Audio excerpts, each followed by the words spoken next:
One.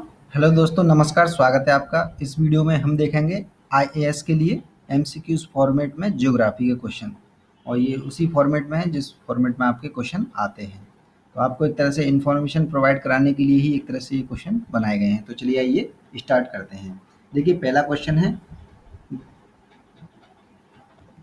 ग्रीष्म monsoon में तमिलनाडु के तट के शुष्क रहने के कारण की सबसे उपयुक्त व्याख्या निम्नलिखित में से कौन करता है। पहला स्टेटमेंट है, यह दक्षिण पश्चिम की बंगाल की खाड़ी की शाखा के समानांतर स्थित है। तो ये बिल्कुल सही है। देखिए, जैसे मान के चलिए, ये है आपका दक्षिण भारत और यहाँ पर है आपका तमिलनाडु। तो ये इधर से जब मानसून आता है तो ये समानांतर निकल जाती हैं हवाएं, दो भागों में मुड़कर ऐसे करके। तो ये तमिलनाडु होता है, तो एक तरह से ये वर्षा प्राप्त नहीं कर पाता है। तो ये कहने की कोशिश कर रहा है पहला स्टेटमेंट। दूसरा स्टेटमेंट है, यह दक्षिण पश्चिम मानसून की अरब शाखा के वृष्टि छाया क्षेत्र में पड़ती है। यानी जैसे मान लीजिए अरब सागर की इधर की साइड आ रही है, ये अरब सागर की जो शाखा है वो इधर से आ रही है। तो यहाँ पर क्या होता है, पहाड़ होता है, जैसे पश्चिम घाट आपको पता है। तो पश्चिम घाट से टकरा कर ही वर्षा हो जाती है, इधर की साइड तमिलनाडु की साइड नहीं जा पाती है। तो उसी क्षेत्र को क्या कहते हैं, वृष्टि छाया क्षेत्र। तो ये दोनों चीजें इसमें बताई गई हैं। तो आंसर हो जाता है 1 और 2। नेक्स्ट क्वेश्चन है आपका, निम्नलिखित कथनों पर विचार कीजिए। पहला स्टेटमेंट है, समुद्र के समकारी प्रभावों से दूर। ये क्वेश्चन क्या है, पहले ये देख लेते हैं। निम्नलिखित में से शीत ऋतु में उत्तर भारत में अत्यधिक ठंड के कारण क्या है। समुद्र के समकारी प्रभाव से दूर। दूसरा स्टेटमेंट है, निकटवर्ती हिमालयी क्षेत्र में बर्फबारी। ये भी सही है बिल्कुल।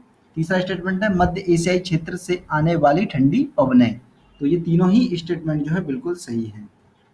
यही कारण है शीत ऋतु में उत्तर भारत में अत्यधिक ठंड के कारण। ये नेक्स्ट क्वेश्चन है, निम्नलिखित में से विचार करना है आपको और बताना है कौन सा एक तरह से मेल जो है सही है। तो पहला स्टेटमेंट है, पहला जो है, चीड़ की लकड़ी आपको पता है। तो ये होती है कांटेदार झाड़ियों के वन होते हैं ये चीड़ जो होती है। और दूसरा, आबनूस उष्णकटिबंधीय पर्णपाती वन। तो ये गलत है, आबनूस जो है उष्णकटिबंधीय पर्णपाती वन नहीं है। तीसरा स्टेटमेंट, सुंदरी, ये आपको पता ही है, मैंग्रोव वन है जो कि पश्चिम बंगाल में पाया जाता है। तो स्टेटमेंट केवल 1 और 3 सही है। नेक्स्ट क्वेश्चन है आपका, भारत में वर्षा के वितरण के संदर्भ में निम्नलिखित में से कौन कम वर्षा के क्षेत्र के अंतर्गत आता है। जम्मू कश्मीर। तो ये आपको पता होगा, जम्मू कश्मीर में कम वर्षा होती है। और दूसरा स्टेटमेंट है, पूर्वी मध्य प्रदेश। तो ये गलत है, पूर्वी मध्य प्रदेश में तो वर्षा होती है। पश्चिम उत्तर प्रदेश। तो पश्चिम उत्तर प्रदेश में थोड़ी सी कम वर्षा होती है, क्योंकि जब मान लीजिए ये एक तरह से भारत है, यहाँ से आपकी बंगाली खाड़ी की जब तक यहाँ पर पहुँचती है ये बिहार होते हुए, तो पश्चिम उत्तर प्रदेश में इसकी वर्षा की मात्रा जो है समाप्त हो जाती है। तो इस वजह से ये क्वेश्चन हो जाता है। और तीसरा, झारखंड। तो आपको पता है झारखंड में तो वर्षा होती है क्योंकि वो पहले ही पड़ जाता है, इस वजह से। तो आंसर है इसका 1 और 3। देखिए, नेक्स्ट क्वेश्चन है, निम्नलिखित ऋतुओं पर विचार करना है। निम्नलिखित में से कौन सा भारत में कमजोर ऋतु मानी जाती है। कौन सी भारत में जो कमजोर ऋतु मानी जाती है, ग्रीष्म ऋतु। तो ये तो काफ़ी महीने तक रहती है। शीत ऋतु, ये भी एक तरह से काफ़ी समय तक रहती है। और बसंत ऋतु एक तरह से क्या है, कमजोर ऋतु है, बहुत ही थोड़े समय के लिए होती है। और आपकी जो शरद तीव्रता से जो सर्दी पड़ती है, तो वो भी बहुत ही मुश्किल से मान के चलिए 15 से 20 दिन या 25 दिन के आसपास पड़ती है। और मानसून तो लगभग 2 ढाई महीने रहता ही रहता है। तो इसमें से जो आंसर है वो है आपका 3 और 4, यानी कि बसंत ऋतु और शरद ऋतु बहुत ही छोटे समय में होती है। नेक्स्ट क्वेश्चन है, निम्नलिखित में से किन क्षेत्रों में आपको मॉस और लाइकेन प्राप्त होने की अधिकतर संभावना है। तो आपको ये पता है, मॉस और लाइकेन जो है पाया जाता है ध्रुवीय क्षेत्रों पर। और ध्रुवीय क्षेत्रों पर पाई जाती है कौन सी वनस्पति, टुंड्रा वनस्पति। तो ये थोड़ा सा ध्यान में रखें। देखिए, नेक्स्ट क्वेश्चन है, मानसून के अंतराल के संबंध में निम्नलिखित में से कौन सा कथन सही है। पहला स्टेटमेंट है, यह दक्षिण पश्चिम और उत्तर पूर्व मानसून के बीच की अवधि है। तो ये बिल्कुल गलत है। दूसरा स्टेटमेंट है, इस अंतराल के दौरान मानसून गर्त आईटीसी-जेड उत्तर की ओर मार्ग परिवर्तन के बाद हिमालय पर्वतपाद में स्थित रहता है। तो ये है एक तरह से मानसून ब्रेक जो होता है, वो इसी कारण से होता है, क्योंकि ITCZ क्या होती है, उत्तर की ओर हिमालय के पर्वतपात पर स्थित हो जाती है, जिस कारण से मानसून थोड़े समय के लिए ब्रेक हो जाता है, उसके बाद अब निरंतर जारी रहता है। तो ये आपका एनसीईआरटी में दिया हुआ है, चाहे तो आप खोल लें 12th क्लास की एनसीईआरटी मानसून का पार्ट, उसमें अच्छे से दिया हुआ है, पढ़ लें इसे। देखिए नेक्स्ट क्वेश्चन है, निम्नलिखित पर विचार करना है आपको।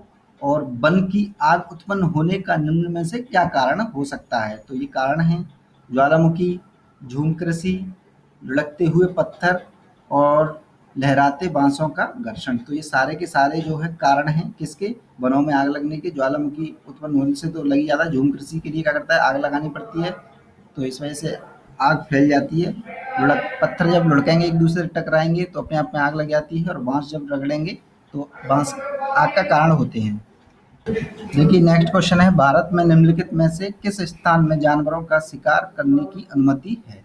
तो वन्यजीव अभयारण्य में तो नहीं है, ना ही प्रतिबंधित क्षेत्र में है, ना ही राष्ट्रीय पार्क में है। जो गेम रिजर्व के नाम से जानी जाता है ये क्षेत्र, भारत सरकार ने इसे डिफाइन किया हुआ है, उसमें क्या है, जानवरों का शिकार करने की अनुमति है। नेक्स्ट क्वेश्चन है 10वां, निम्नलिखित में से भारत में मानसून प्रस्फोट के लिए क्या जिम्मेदार है? तो पहला स्टेट जो मैं डायरेक्ट आपको आंसर ही बता देता हूँ, 15 डिग्री उत्तर के साथ पूर्वी जेट धाराओं का निर्माण।